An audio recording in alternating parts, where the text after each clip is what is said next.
ঘরে ছোট বাচ্চা আছে, সে পুতুল নিয়ে খেলতে পছন্দ করে। প্রশ্ন হলো ঘরে পুতুল রাখা যাবে কিনা?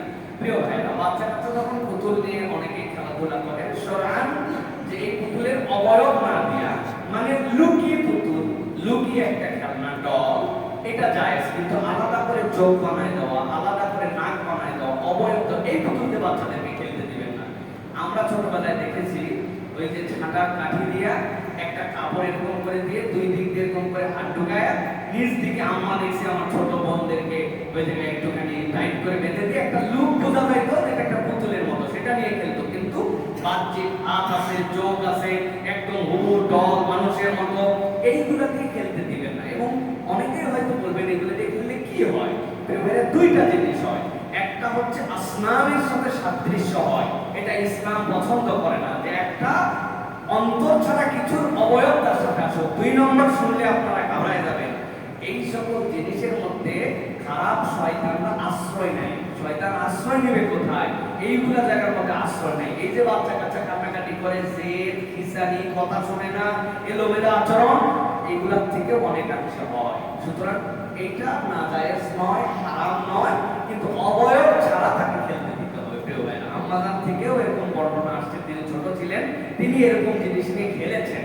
সুতরাং এটা জায়েজ, কিন্তু এখান থেকে পরহেজ থাকা আমাদের জন্য ভালো। আল্লাহ আমাদেরকে বোঝার তৌফিক দান করেন।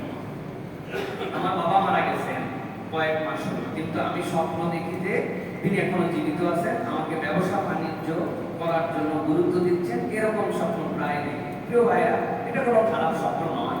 বাবা মাকে মারা যাওয়ার পরে তারা ফিল করেন, মহব্বত করেন বাবা মা। সুতরাং আপনি সেই হিসাবে আপনি এই জায়গাতে আপনার পিতা মাতার জন্য দান সাদাকা করবেন, তার জন্য আল্লাহ রাব্বুল আলামিনের কাছে ক্ষমার জন্য দোয়া করবেন। সাথে সাথে মনে রাখবেন, সব স্বপ্নই আর রুবিয়া সাদিকা সালেহা হয় না।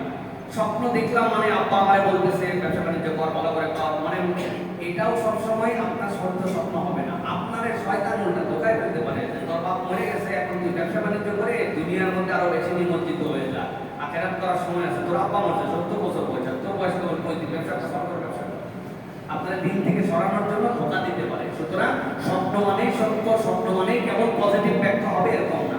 আর দ্বিতীয় একটা কথা সবসময় আমরা বলি, স্বপ্নের ব্যাখ্যা আপনারা প্রশ্ন উত্তর দিয়ে শুনতে চাবেন না।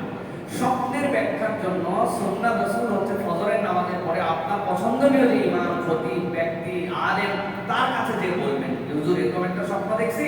কেননা নবীজি এই সময় মসজিদ নববীতে উল্টা দিকে বসে স্বপ্নের তাবির করতেন। সবচেয়ে বেস্ট ব্যাখ্যাটা আল্লাহ জেহেনের মধ্যে, যেহেতু এর কোনো মানদণ্ড নেই, এটা জেহেনের উপরে আমলি ব্যক্তিরা এটার বর্ণনা দেন। সুতরাং ওই বেস্ট ব্যাখ্যাটা তখন হবে। কারণ কবে স্বপ্ন দেখছেন, কবে প্রশ্ন পাঠাইছেন, আমি কবে উত্তর দিচ্ছি, ঘটনাটা আসলে কি নাও মিলতে পারে। আমি আমার প্রেডিকশনের আলোকে কমন উত্তর দিলাম।